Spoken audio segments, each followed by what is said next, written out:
Al-Albani menghabiskan waktunya setengah abad, hampir seluruh umurnya untuk hadis dan ilmunya, dan secara umum dakwah salafiyah.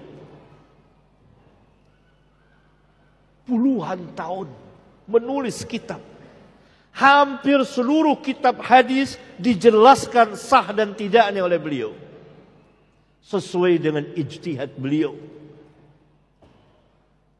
Dan itu memudahkan kaum muslimin, memudahkan masyarakat umum, memulangkan kepada ahlinya mengikuti firman Allah, fas'alu ahla dzikri in kuntum la ta'lamun.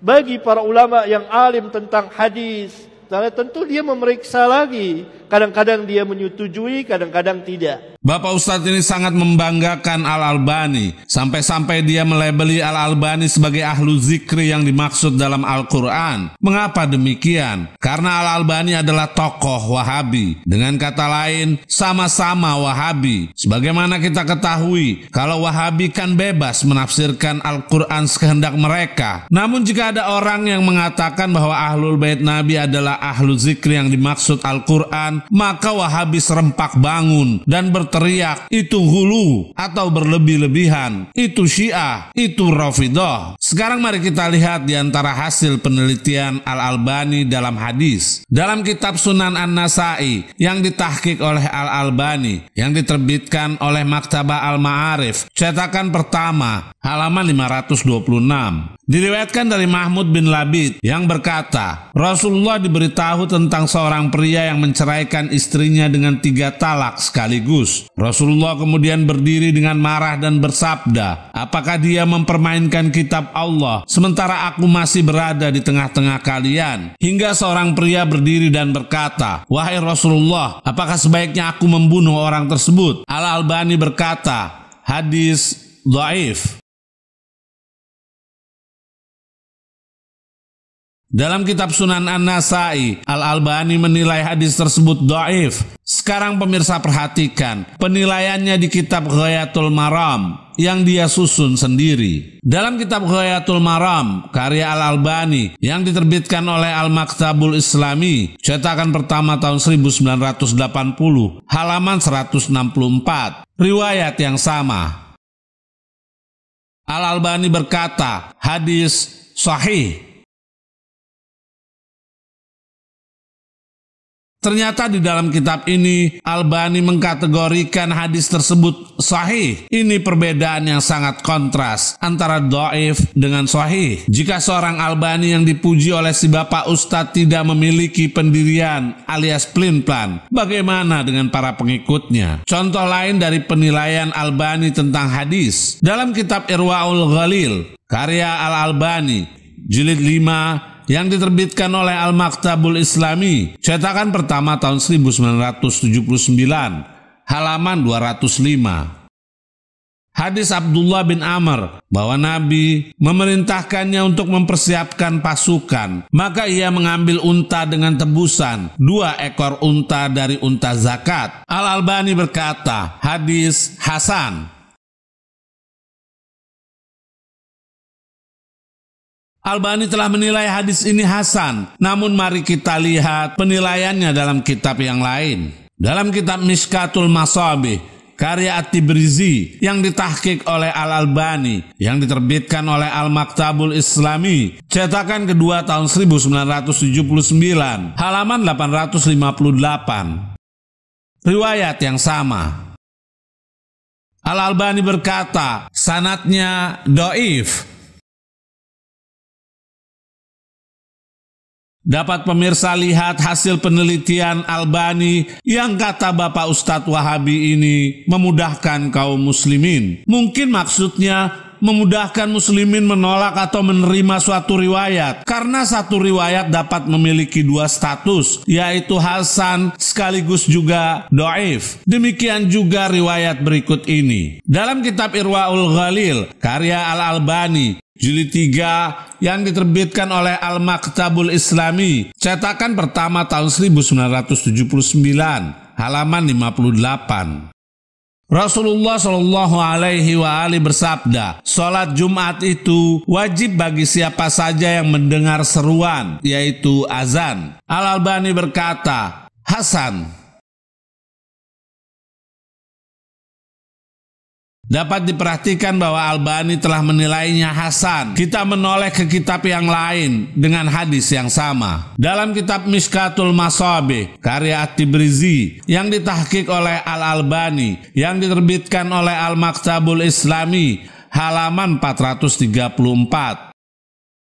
Riwayat yang sama. Albani berkata, sanadnya dhaif.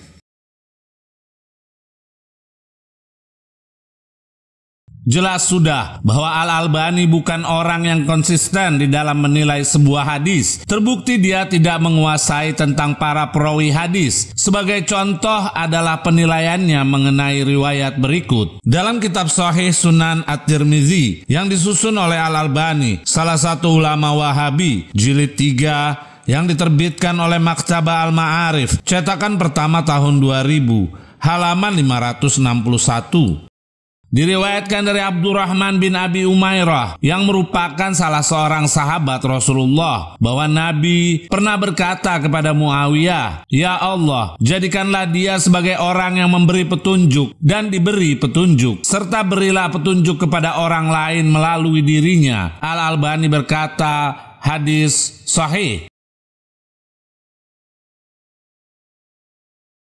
Al-Albani mensahihkan sebuah riwayat dalam kitab At-Tirmizi, sekalipun di sana terdapat Abdurrahman bin Abi Umairah. Mari kita lihat apakah benar dia seorang sahabat Nabi. Dalam kitab Al-Istiab karya Ibn Abdil Bar, salah satu ulama Ahlus Sunnah, jilid 2 halaman 843 sampai 844. Ibn Abdil Bar dalam biografi Abdurrahman bin Abi Umairah sampai kalimat, ada yang mengatakan namanya adalah Abdurrahman bin Umair atau Umairah Al-Qurashi. Hadisnya tergolong tidak konsisten dan tidak dapat dipastikan statusnya sebagai sahabat Nabi. Ia adalah seorang dari Syam. Telah meriwayatkan darinya Rabi'ah bin Yazid bahwa ia mendengar Rasulullah bersabda tentang Muawiyah, "Ya Allah, jadikanlah dia sebagai orang yang memberi petunjuk, diberi petunjuk, dan berilah petunjuk kepada orang lain melalui dirinya." Namun ada yang meriwayatkan hadis ini secara mauquf, yaitu terhenti pada perawi tanpa menyandarkannya kepada Nabi. Bukan marfu, yaitu bukan dari sabda Nabi Shallallahu Alaihi Wasallam. Menurut mereka hadis ini tidak sahih sebagai hadis marfu sampai kalimat hadis Abdurrahman bin Abi Umairah terputus atau munqati, tidak kokoh hadis-hadisnya, dan statusnya sebagai sahabat juga tidak sahih. Ternyata Abdurrahman bin Abi Umairah bukanlah seorang sahabat Nabi, sehingga hadisnya dihukumi mursal, maka tidak dapat dijadikan hujjah. Bagaimana Al-Albani yang dikatakan ahli hadis namun tidak mengetahui hal ini? Bukan hanya tidak konsisten di dalam menilai hadis, namun Al-Albani juga salah dalam menukil redaksi hadis. Berikut contohnya. Dalam kitab Manzilatus Sunnah karya Al-Albani, salah satu ulama Wahabi yang diterbitkan oleh Ad-Darus Salafiyah, cetakan keempat tahun 1984, halaman 17 sampai 18. Al-Albani berkata, sebagaimana Rasulullah telah menerangkan akan hal ini dengan sabdanya, "Aku telah tinggalkan kepada kalian dua hal yang kalian tidak akan tersesat selama berpegang kepadanya, yaitu kitabullah dan sunnahku. Keduanya tidak akan berpisah sampai datang ke telaga Haud." Al-Albani berkata, hadis ini telah diriwayatkan oleh Malik. Sekarang mari kita lihat di kitab Al-Muwatta karya Imam Malik yang dijadikan sandaran oleh guru besar Ustadz ini, yaitu Al-Albani. Dalam kitab Al-Muwatta karya Imam Malik, riwayat Yahya bin Yahya Al-Laitsi, jilid 2 yang ditahqiq oleh Bashar Awad Ma'ruf, yang diterbitkan oleh Darul Gharbil Islami, cetakan kedua tahun 1997, halaman 480. Yahya bin Yahya Al-Laitsi berkata, dan telah mengabarkan kepadaku dari Malik bahwasanya telah sampai kepadanya bahwa Rasulullah telah bersabda, aku telah tinggalkan kepada kalian dua perkara yang mana kalian tidak akan tersesat jika berpegang kepada keduanya, yaitu kitab Allah dan sunnah nabinya.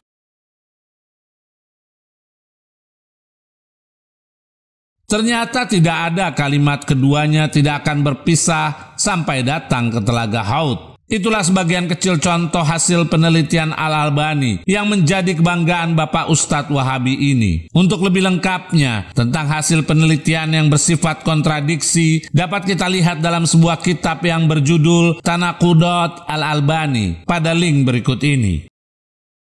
Bahkan Al-Albani telah mengkritik kitab Sahih Al-Bukhari dan Muslim. Dalam kitab Silsilah Al-Ahadis As-Sahihah karya Al-Albani jilid 6 bagian 1 yang diterbitkan oleh Maktabah Al-Ma'arif, cetakan pertama tahun 1996, halaman 93. Al-Albani berkata, ini merupakan penyimpangan di dalam hadis dari puluhan contoh hadis yang menunjukkan akan kebodohan sebagian orang yang baru belajar dan mereka yang fanatik buta terhadap Sahih Al-Bukhari dan Sahih Muslim. Mereka memastikan bahwa semua yang terdapat dalam Bukhari dan Muslim adalah sahih, sementara sebagian penulis yang tidak menjadikan Bukhari dan Muslim sebagai patokan, mereka menolak keduanya, apa-apa yang tidak sesuai akal dan keinginan mereka. Jelas yang dikatakan oleh Albani sebagai imam besarnya Bapak Wahabi ini bahwa yang fanatik buta terhadap kitab Sahih Al-Bukhari dan Sahih Muslim adalah tak ubahnya seperti bocah-bocah kecil yang akalnya belum sempurna. Dan untuk informasi bagi pemirsa, bagaimana tanggapan ulama Ahlus Sunnah terhadap kebanggaan para Ustadz Wahabi ini? Mari kita lihat video berikut ini. Hatta zahar al-Ustaz محمد ناصر الدين الألباني وقسم السنة هكذا قسمين: صحيح في ظنه وغير ذلك،